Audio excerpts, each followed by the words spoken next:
Hello students, welcome to all of you on my YouTube channel Shukla and company. बेटा आज हम अगला topic start करने चल रहे हैं अपना बिजनेस ऑर्गेनाइजेशन का।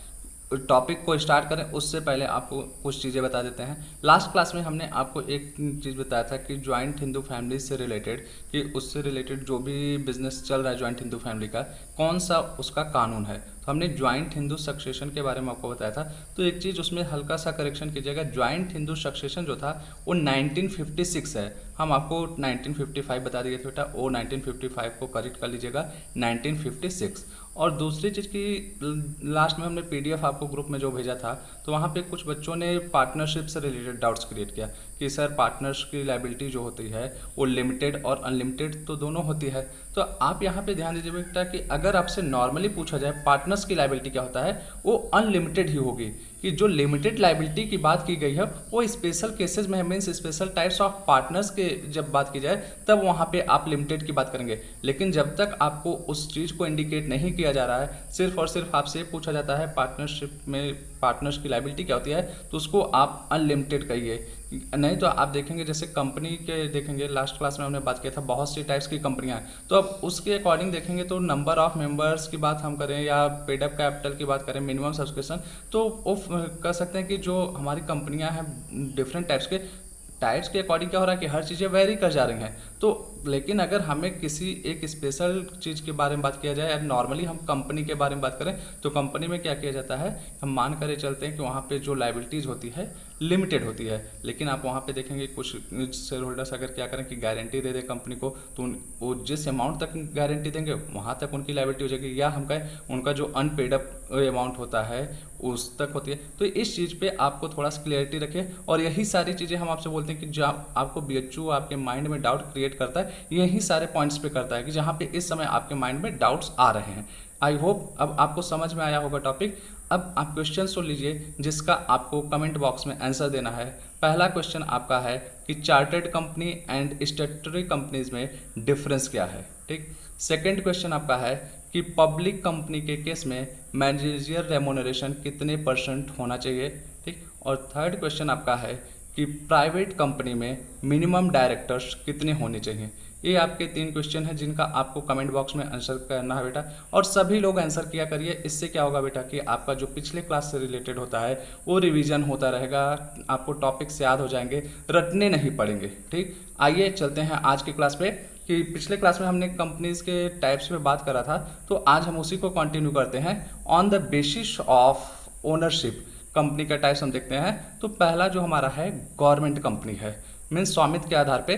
तो government companies means any companies in which not less than 51% of the paid up capital is held by central government, state government और बाय बोथ।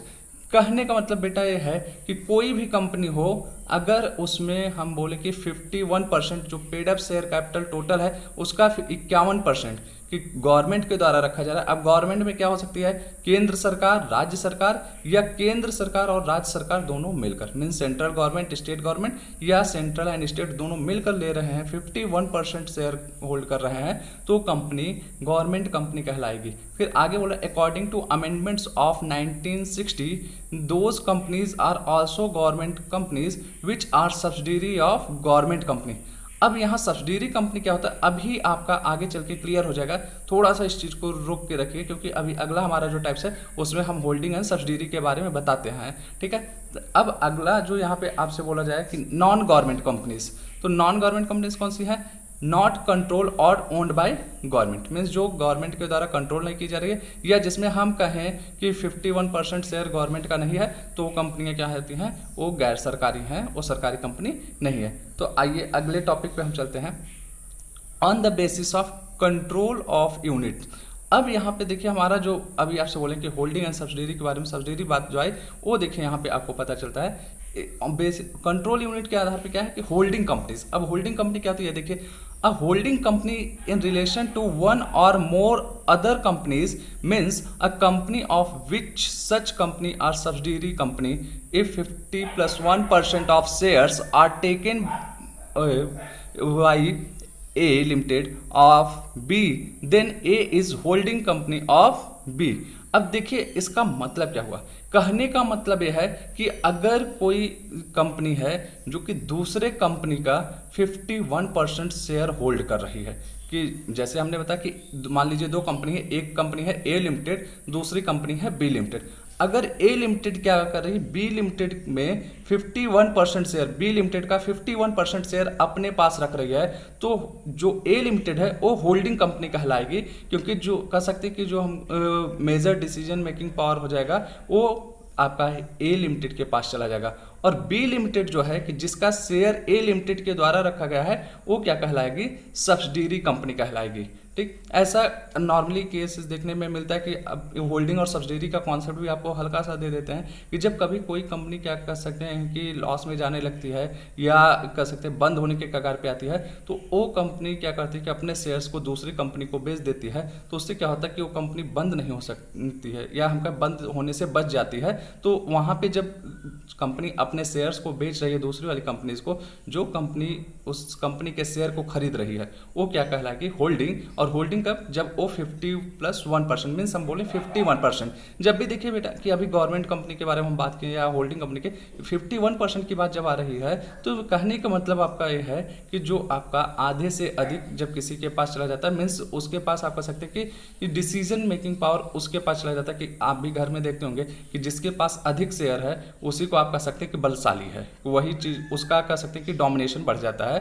ठीक, जो वो बोलेगा वही चलेगा। ठीक, तो यही चीज यहाँ पे आ रहा है। अब हम बात करें अगला जो हमारा है subsidiary company, the company which are controlled and share capital 50+1% taken by other companies, this is known as subsidiary company of others. Means जिस कंपनी का शेयर कैपिटल हम कहें कि या जो कंपनी कंट्रोल की जा रही है दूसरी कंपनी के द्वारा, वो क्या कहलाएगी, सब्सिडियरी कंपनी कहलाएगी।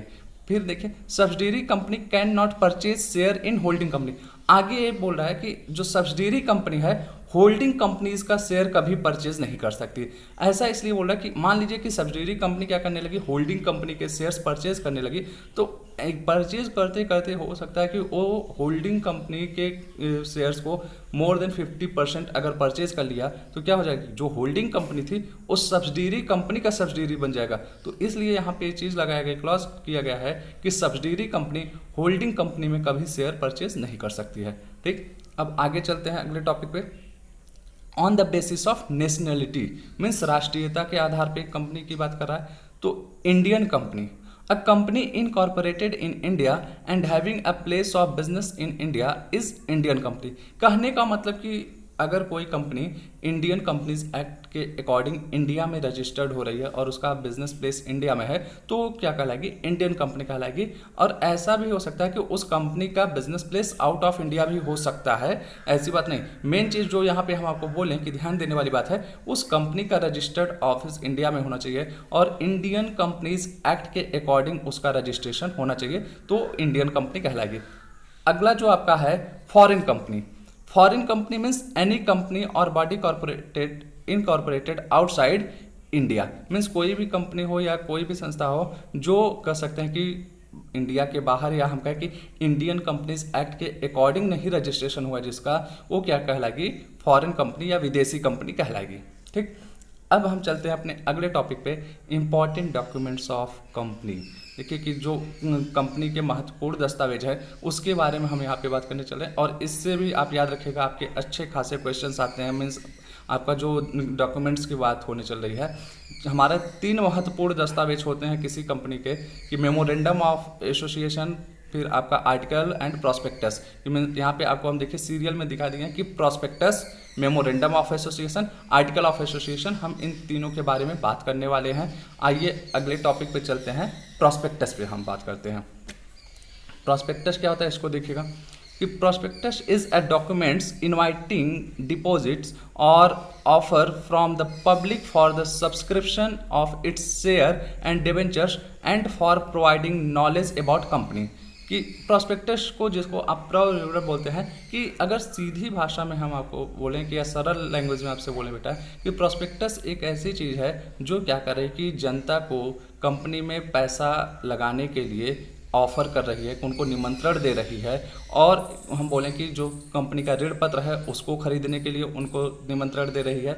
साथ ही साथ कि अगर किसी भी पर्सन को कंपनीज के बारे में जानकारी चाहिए तो वो भी उस प्रॉस्पेक्टस के थ्रू जान सकता है। अगर आप ध्यान दें कि आप कभी स्कूल कॉलेज में एडमिशन लेने जाते हैं तो वहाँ पे आपको एक बुकलेट दी जाती है, और आप ध्यान से देखेंगे उस बुकलेट पे आपका प्रॉस्पेक्टस लिखा रहता है, जिसको मीन्स वो एक ऐसी किताब है जो कि आपको उस स्कूल के बारे में पूरा डिटेल इन्फॉर्मेशन देता है। मीन्स स्कूल में नंबर ऑफ क्लासेस कितनी हैं, किस क्लास से किस क्लास तक की पढ़ाई होती है, टीचर्स कितने हैं, नॉन टीचिंग स्टाफ्स कितने हैं, फीस क्या है, फिर कौन कौन सी फैसिलिटीज़ स्कूल दे रहा है, वो सारा चीज़ देता है आपको उस बुकलेट में। और अगर हम और शॉर्ट में बोलें, उस बुकलेट में आपको उस सारी इन्फॉर्मेशन मिल जाती हैं जो आप जानने के लिए उत्सुक होते हैं। वही सेम कंडीशन आपका प्रॉस्पेक्टस मीन्स कंपनी के प्रॉस्पेक्टस में एप्लीकेबल होता है। आपके दिमाग में जो बातें कंपनी के बारे में जानने की आती हैं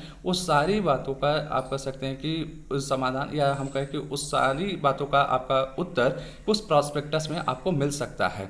अब यहाँ पे एक साथ ही साथ एक चीज़ और ध्यान दीजिए कि यहाँ पे बोला गया कि कंपनी को जब क्या करना है कि जनता से पैसा लेना है, उस केस में ये प्रॉस्पेक्टस। तो अब आप ये भी ध्यान दीजिए कि ऐसे में कौन सी कंपनी प्रॉस्पेक्टस इशू करती है, कि private company does not require to issue prospectus. ऐसा क्यों? अगर आपको याद हो कि जब हम पब्लिक और प्राइवेट कंपनी के बारे में आपको बताए थे तो वहाँ पे इस चीज़ को एकदम क्लियर किया गया था कि प्राइवेट कंपनी पब्लिक को मीन्स नॉर्मली शेयर को इशू नहीं करती है। उसको जो शेयर्स के मतलब पैसे मिलते हैं या शेयर्स जिसको सेल करती है वो अपने रिलेटिव्स को या क्लोज फ्रेंड्स को सेल करती है प्राइवेट कंपनियाँ। तो इनको क्या, जब शेयर इशू ही नहीं करना है जनता को तो इनको प्रॉस्पेक्टस भी इशू करने की जरूरत नहीं पड़ती है। कहने का मतलब प्रॉस्पेक्टस जो इशू किया जाता है ये पब्लिक कंपनी के द्वारा इशू किया जाता है।